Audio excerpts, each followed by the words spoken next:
you doing, YouTube? It's Will from Will Developments, my 377th weekly update. Busy week this week. I've recently started training people at the gym, and the stone business is going nuts right now. I'm truly suffering from success. So, there's good news there. Other good news is I should have at least a free minute or two next week to actually do some work with the channel. So that's good news there, right? And other good news is I've still managed to be able to get my own training in, and managed to make some good things happen. Hit a new PR, a lifetime PR on deadlift this week, even though I felt awful. Just felt bloated and almost sick all morning. And I just said, screw it, go for it. And my recent PR on deadlift had been 465. And my lifetime PR was 475, and I pulled 480. And honestly, after I did it, I was like, man, I bet if I felt good, I could have had more. I probably could have gotten that ever elusive 5-plate deadlift. So things are moving in the right direction. I'll take a recent 15-pound PR, though, especially given all those circumstances. Squats also went really well. What did I end up getting? I think I got 350-something, or 360-something. I don't know. Squats I'm never really that concerned with, as long as the numbers are just slowly going up. I don't care if they go up, 5 pounds every month or every 2 months. Squat doesn't really matter to me as long as they feel good. That's all that matters to me right now. And overhead is going in the right direction. Did the charity lift miss last Saturday, and there was a Viking press in it, and it was hurtful but understandable that the promoter had asked me to test out the Viking press with the weight on it, because he knew I was the weakest man that was there that day. Or at least the person who would do the worst at that event. And again, it's a charity event, so it's not really for anything to win or lose it. We're all just there to sort of put on a good show. So they wanted to make sure that the weight was such that, everybody could at least put on a decent show.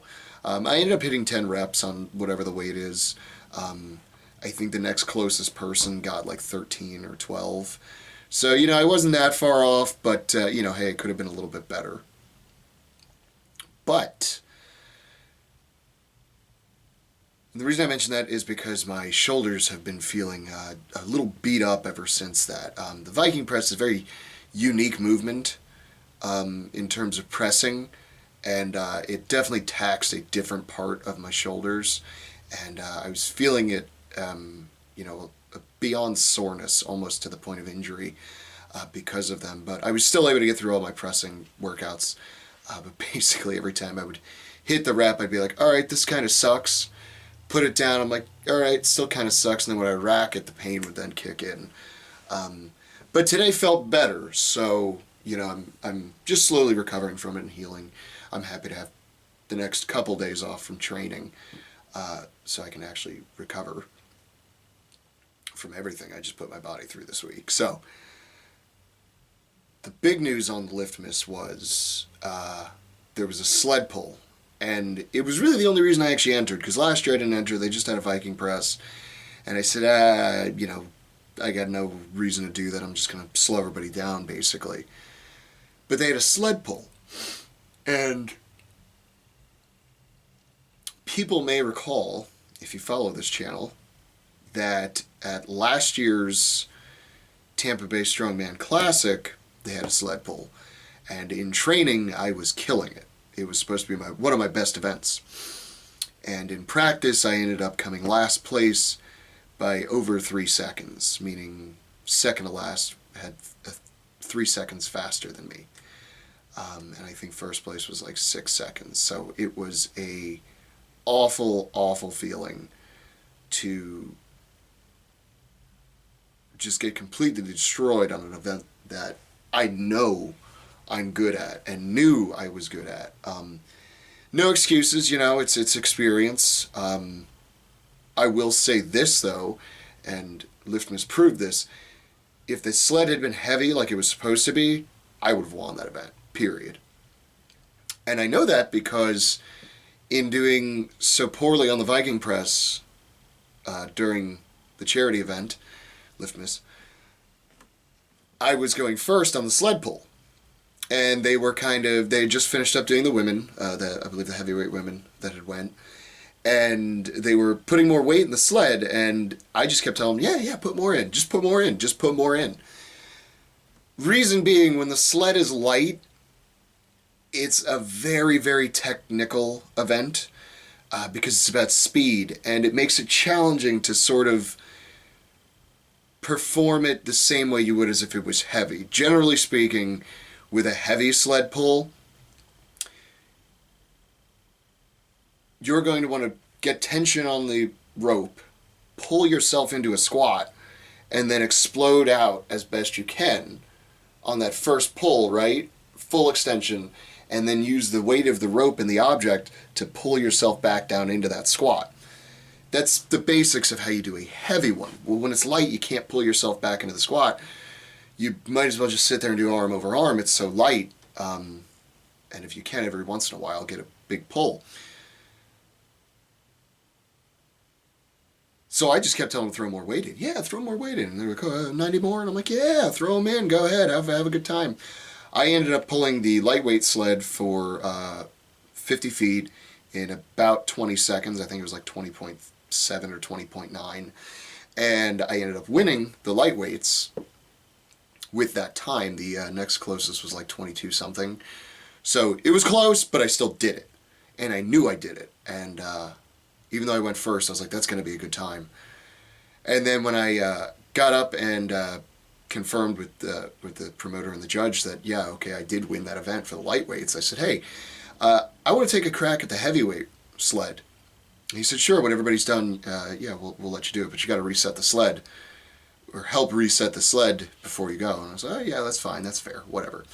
So not only was I the only quote-unquote heavyweight to reset the sled before my run, I ended up pulling, we did the math afterward, it was at least 795 pounds worth of sled.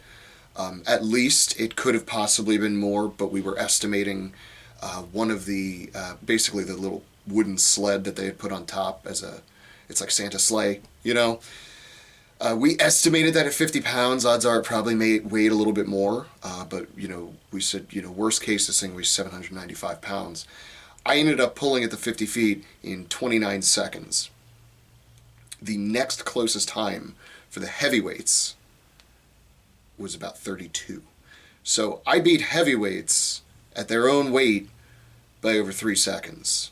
As far as I could tell. I believe I saw the heavyweights footage, and I believe I beat all of them at that as well.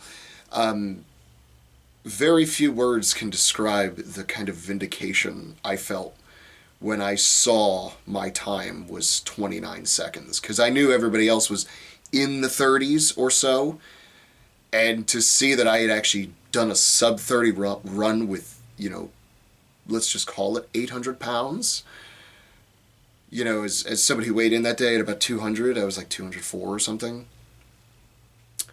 That's damn good. And a big part of it was its grip. When it's heavy, if you don't have the grip to hold onto the rope, you can't move it. It's that simple. I don't care what your deadlift is. I don't care what your, Bavarian deadlift. It doesn't matter. I don't care what your farmer's hold record is. If you don't have a good general grip and you can't hold that rope, you're not moving it anywhere. You're just going to slide the whole time. You're going to hurt your hands, and it's not going to work.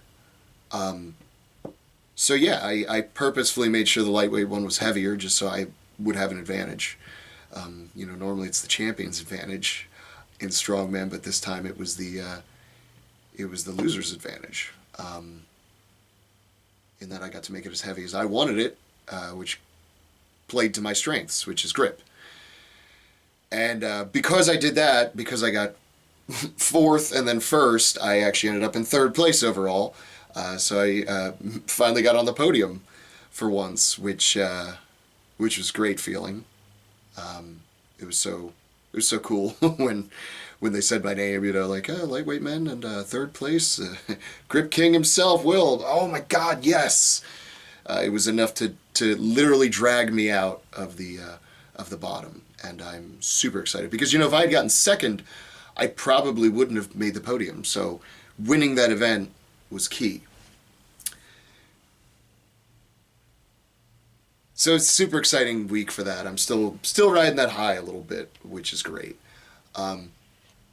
Which sort of leads to the lesson for this week. The lesson for this week is play to your strengths when you have the opportunity.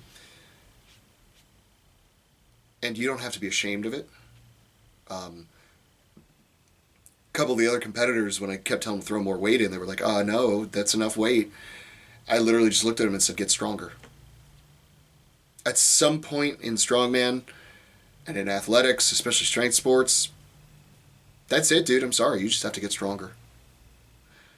But the other big lesson, especially, is if you want to be a strongman, you need to have a good grip. And if you don't have a good grip, you need to figure out what you need to do to get a better grip.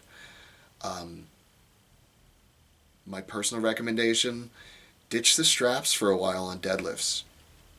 Over-under isn't going to carry over a crazy amount in terms of grip strength. Neither is hook grip, but, and I'm speaking specifically of deadlifts, but using figure eight straps isn't going to transfer your grip at all. Using Olympic straps would probably transfer more than that. I think using hook grip would transfer more than that, than even over-under, and obviously double overhand is going to be your best transference of grip strength. So work on your grip, guys, and I'll keep working on mine too. And if you don't, then what's your excuse?